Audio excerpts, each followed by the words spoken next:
Hello and welcome back to the Squash Bagel. So for this review, we will be going over the Xamsa Obsidian, which I think I did a first impressions video. If you haven't checked that out, I'll leave a link in the description just for first impressions point of view about the Xamsa Obsidian. And as always, the structure of the video will be the characteristics or information about the racket, pros, the cons, and who I think this racket's for. And without further ado, let's go. So the Xamsa Obsidian, which I think has been in the market for quite some time, has finally made its way to South Africa. This was the first of a wide variety or range that Xamsa does offer, and there's a company called Man Sports in South Africa who have decided to obviously import these into South Africa and bring them to the market, which is quite cool. It's always nice to see another racket manufacturer that is out there compared to all the other ones that you probably, I guess, get used to. I think Technifiber and Dunlop are probably the most popular around here, so it's quite nice that there is a Xamsa that has obviously stepped up and decided to take a market share. So it's obviously great for us racket enthusiasts and obviously people who this racket would be for. So with respect to the characteristics of the racket, obviously you can see it's a traditional frame racket, got quite a large head size of 493 square centimeters, so just under 500. Not too sure why exactly they went with the 493 compared to 500, but obviously they do have their reasons for it. Frame weight of 115 grams. On the website they have said that the gross weight, obviously including strings and grips, is 150, but measured it out at 148, so maybe it depends obviously on what type of grip that you do have on the racket. I did mention in the first impressions video that obviously I have changed the grip already, put in the standard Caracal PU grip. It did come with a Xamsa string, a Xamsa, I believe it is called a PM18 black, so that'll be in the first impressions video. Restrung it just to see if changing the string would make a bit of a difference, and obviously thanks to Andrew Beeling from Cape Town, who obviously decided that he would be keen in me restringing it first before sending it back to him. So it was quite cool to actually try a different, I guess, tension that I'm sort of used to, my go-to tension on it, just so we can give it a little bit more feedback. So yeah, it does come with a Xamsa string, which is decent. I thought it would make a big difference but to the racket frame, but we'll talk about that in a bit. Not too much. If you do enjoy it, or you can get your hands on obviously their strings, maybe that's something that we can try do if I can obviously make a good connection with the Xamsa representatives to see what it is that they do have in their string range as well. But yeah, it came with the Xamsa PM18 string. Yeah, in terms of balance, it's quite evenly balanced. Definitely not even as I guess some other articles would have suggested. Definitely not headlight as some other articles or some reviews have suggested. So it's quite evenly balanced. Very similar, or reminds me at least, of some of the older Dunlop shapes, as I've said, the Elites as well as the Elites that are still in place. So very similar in terms of head size, weight distribution, feel, but we'll get to that obviously in a bit. In terms of cosmetics, I think we did review the fact that it has got quite a decent or normal size beam, not too thin, not too thick, but as I said, it's very lightweight, quite nice, very maneuverable through the air. Definitely the grip that it does come with, from what I have seen in terms of images, is something that you'd want to change. I think it's the same with any Technifiber or Dunlop. The first thing that most players are doing is changing the grip, so nothing to fault them on when it comes to grip selection, obviously. That's it for characteristics about the racket. I believe quite a nice cosmetic, as you have seen. Obviously that is a pro. I've definitely given it a pro for that. There are other versions, and I think that's one thing I definitely want to say obviously before we get to the pros and cons. Xamsa's website is pretty accurate with regards to who this racket or player level is for, as well as also their ratings when it comes to control, power, and I believe durability. So obviously I haven't tested the durability aspect of it, but with respect to the Xamsa that I do have, they've given it a power rating of 6 out of 10, which is pretty accurate. We'll get to the pros and cons. A control rating of 9 out of 10, fully agree with it, and durability of 8 out of 10. So as I said, not being able to test the durability is one part, but just based on the fact that they've obviously given the power and control ratings, and I'm pretty sure, or at least in my opinion, that's pretty accurate. I'm sure they're probably spot on when it comes to durability as well. So without further ado, let's go on to the pros. So the pros of this racket, obviously with the head shape being a traditional head shape, a huge head size of 500 square centimeters, it is definitely geared for control.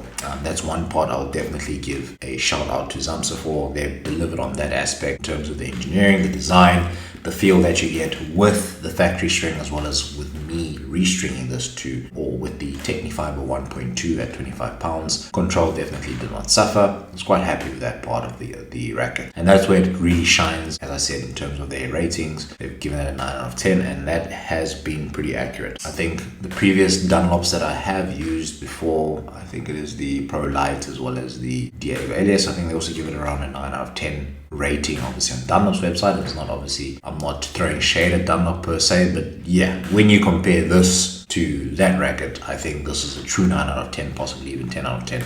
It'll be very interesting to see what a 10 out of 10 control racket would feel like. But for its large head size and the large sweet spot that it does have, I definitely was surprised with the control that I would get. I would feel, or I would think that I would get this type of control from a racket head size of around 460 or 470 square centimeters, like the Caracal Raw Pro in the background. I think in terms of control, it delivered a lot more compared to some of the other rackets that I've tested with smaller head sizes. So that is actually quite surprising. In terms of maneuverability, quite light, as I have mentioned, 148 grams all in. So you're not actually surprised, or you're not, I guess the big head size is not much of a hindrance. So that is something that's actually quite cool when it comes to racket. I was also quite surprised with the fact that I dropped the tension down to 25 pounds, trying to see if I can get a little bit more power out of it. And I would think, or at least in theory, you would get or have a suspicion that you would lose a lot more control. I think that's something I did forget to mention, obviously, with characteristics. Has a 14 by 18 string pattern. Not so dense. Obviously, this is probably one of the standard stringing patterns you would get in a racket. But as I said, for the control, it's quite dialed in. I'm very happy with the control part of the game. So taking the ball in short, the volley, the drop, I'll probably leave a video or a clip of me just hitting around, not as detailed as some of the other videos we have done, but I've had a short period of time to test this. Control. I think that's where it definitely shines. It is, as I said, due to its lightweight, it's quite maneuverable. Due to its head size, it's also quite forgiving. And that's actually something that would be a great asset and tool to, obviously, a couple of players who love to take the ball in short. Okay, now when it comes to cons, this is actually something that it's so hard to actually think about, but I think it's something that is definitely that we need to speak about when it comes to Xamsa or this Obsidian range. And as I said, Xamsa's done very well on their website to actually list and give it a power rating of 6 out of 10, and that is unfortunately one of the cons of the racket. It's not the most powerful racket out there. You do have to put in a lot of effort to get the ball to the back, and it is quite a soft frame, meaning that you do feel that extra effort that you are exerting to get the ball to the back, which can annoy a couple of players. So I'm not too sure if a stiffer string would obviously make a bigger difference, maybe a tight tension. Obviously you still got the control aspect, so I'm not even too sure. I don't know if lowering the tension even more would actually do you much of a favor, but it lacks the power side, which I wouldn't say is annoying. You can compensate for it, as I said, maybe trying to reduce the tension on the string. Possibly it is something that you can use to your advantage in the sense that you would use or hit higher on the front wall for targets. But if you need to really crack the ball, put someone under pressure, step up in the tee and just get that ball to the back, you will suffer either in the feel. I don't want to call it shock, but there's definitely a vibration that you do feel through your forearm as well as elbow. It is not a power racket. It is not for anyone that would want a, let's say, complete racket in that sense, where you've got all the control as well as all the power. Very hard to get a perfect racket in that sense. Obviously, maybe a hybrid would be the best bet. But as I said, that is something that I can definitely commend Xamsa on, because they have actually listed the fact that it's a 6 out of 10 when it comes to the power rating. So actually that is probably the only con, as I said, with regards to durability. Haven't been able to test it for that long. Not too sure how it would fare, but striking the ball, hitting the wall a couple of times, there was nothing that sort of shocked me. So that is obviously a pro, although we've obviously moved past pros. Most importantly, who is this racket for? So once again, I will definitely commend Xamsa in saying this. They've actually got something called a player level rating, or player level, and they've got a couple of tiers. So they've got obviously a beginner, intermediate, advanced, and last but not least professional. So this would actually fall in the mid 2 ranges, and they have definitely listed that in the intermediate to advanced level ranges, not a professional. So this is not a professional racket.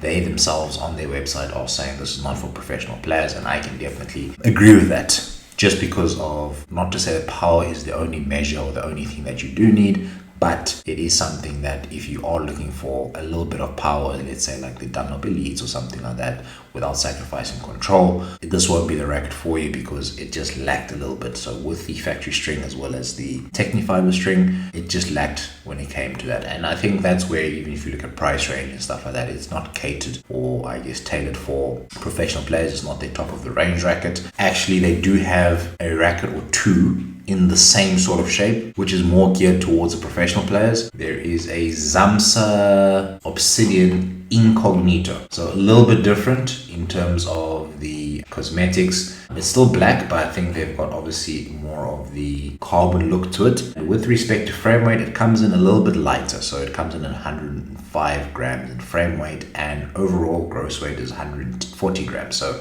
according to the difference between the two rackets, this one will come in about 10 grams lighter. And with respect to your control, they haven't sacrificed on control to 9 out of 10, and then your power rating has gone up by 1 to give it a 7 out of 10. So maybe, as I said, with this one, you can probably do something with the strings to probably give it an extra notch, maybe the 7 out of 10. Probably the same thing with the Incognito version of the Xamsa, maybe changing the strings, or putting a stiffer string, lowering the tension. You might actually get your higher rating of 8 or 9 out of 10. Durability rating on the professional one has also gone up to a 10 out of 10.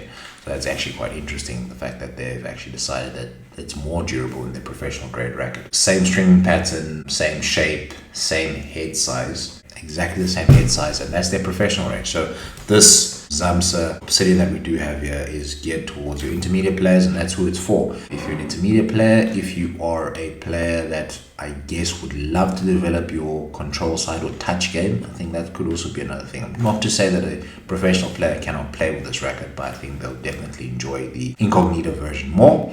And because of its control characteristics and aspects, which I definitely attest to, I definitely feel that if you are a touch player, probably your old school touch players before power became quite a thing and pace became quite a thing in squash, if you love that type of game style and you're not looking to whack the ball hard and just pushing it between corners and loving to step in and take your drops in and play your volley drops, I think this will be a racket for you. Definitely does not skimp when it comes to control, and that's actually one of the fun parts, I guess, of testing this racket. When I actually took the ball in short, I really enjoyed that part of the game. So yeah, as I did mention, it came with the Xamsa PM string and changed this to the Technifiber 305, tension of 25 pounds, and that didn't change much. It still had the soft feel, the control was still dialed in, but it lacked a little bit of power, unfortunately. So as I said, if you are looking for everything that I have said with respect to pros, but just a little bit more power, you'd be probably looking at the Incognito version of this racket. Hopefully I do get a chance to test that sometime soon. At least that will be quite nice to give a comparison between this version and that one, to see if there's definitely more power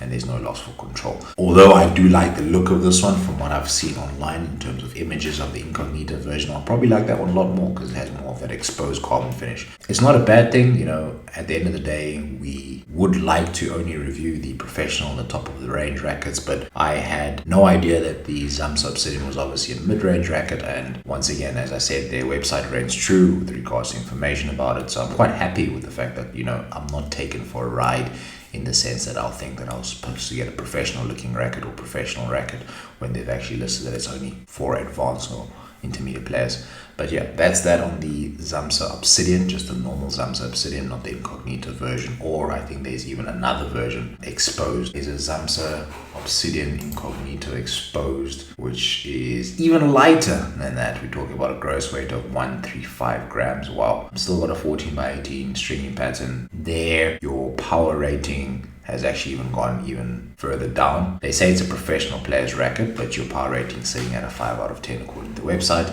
And last but not least, they do have another Obsidian version, which is called the Xamsa Obsidian 16 by 19 Exposed.